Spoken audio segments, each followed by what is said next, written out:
All right, one issue that did get a lot of attention from ABC's far-left moderators was the weaponization of our Department of Justice. Donald Trump still made it a point of emphasis. Take a look. Every one of those cases was started by them against their political opponent. And I'm winning most of them, and I will win the rest on appeal. And you saw that with the decision that came down just recently from the Supreme Court. I'm winning most of them. But those are cases, it's called weaponization. Never happened in this country.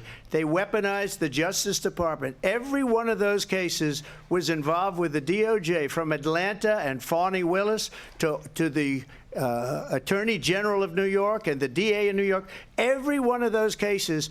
And then they say, oh, he's a criminal. They're the ones that made them go after me. It's weaponization, and they used it, and it's never happened in this country.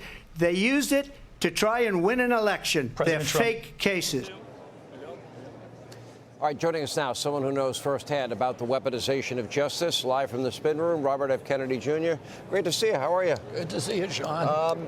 You left your party, a party that was near and dear to your father, to your uncle. I think it has no resemblance to the Democratic Party today. And this is the frustrating part about tonight, the radicalization, the views stated by Kamala. You know, they weren't asked by the moderators. To me, it was a failed opportunity. I think the American people were failed tonight. Yeah, I was disappointed by the evident bias of the moderators, who were fact-checking constantly, kind of trivialities by President Trump, but didn't, as far as I saw, they didn't fact-check Vice President Harris a single time. But you're right, Sean, the party that I grew up in doesn't exist anymore. The party of Robert Kennedy and John Kennedy was a party of peace. It was the party of resisting the corporate subversion of American democracy. It was the party of civil rights and constitutional rights, particularly censorship, very opposed to censorship and surveillance. It was the party of protecting the most vulnerable people in our society, including particularly children. Today, the Democratic Party is the party of war. It's the party of censorship. It's the party of surveillance. We saw Dick Cheney and John Bolton endorse, along with 255 neocons, endorse Vice President Harris this week. They came out of exile, where they were sent after the Patriot Act. They were sent after the war in Iraq, the biggest foreign policy debacle in American history. And they're not endorsing Vice President Harris because they've changed their minds.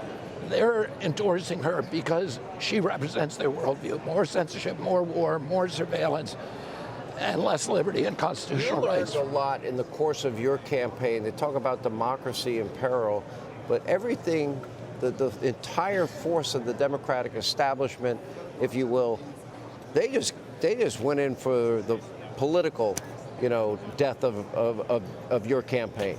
They did not want you to get to. They didn't want you to get at first base. That's the other ballot. That's the other thing, is that they've abandoned democracy. The Democratic Party is now about centralized control. It's about losing faith in the demos, the people, and about abolishing elections, abolishing our ability to hear different points of view, to hear dissent. In my case, of course, they got rid of the primaries. They literally abolished many of the primaries so that President Biden wouldn't have to debate me, wouldn't have to run against me. Let me dip in. I guess Kamala's at one of her watch parties or something. I don't know what she's saying. Let's just dip in for a second. And let me just say that I think we all know that tonight was a night that highlights something that you all have been working so hard on. We have folks here who have been knocking on doors. Well, you know.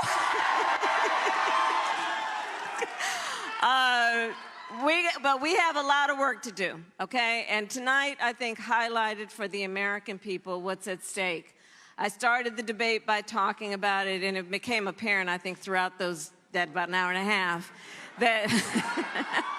So, look, obviously, she's going to go out there and her team. The thing that I learned about her tonight is, being hidden away for days and days and days on end. You can learn your rehearsed lines. And it doesn't matter if you tell the truth because she wasn't fact-checked. She told a lot of lies about Trump in 2025, lies about mandatory gun buybacks, which she did support, lying about fracking, lying about a national abortion ban that Donald Trump doesn't support. And, you know, it's hard when you've got 3-on-1 like that. But that's what I expect. She's been in this campaign 50 days. We only have 56 days till Election Day, but early voting, for example, I've been pointing out tonight, starts right here 1 week from tonight. There's a lot of information about her stated views in her own words that people don't know about. What would you advise the Trump people to do to get that Here out? was the most telling part of the debate to me, which she didn't get fact-checked on. The first question, are Americans better off than they were 4 years ago? There's no metric you can use to make that case. And she was allowed to then go and give this kind of biographical sketch of herself without ever asking that question. And they never demanded that she ask it. Today, Hey, Sean Hannity here. Hey, click here to subscribe to Fox News YouTube page and catch our hottest interviews and most compelling analysis. You will not get it anywhere else.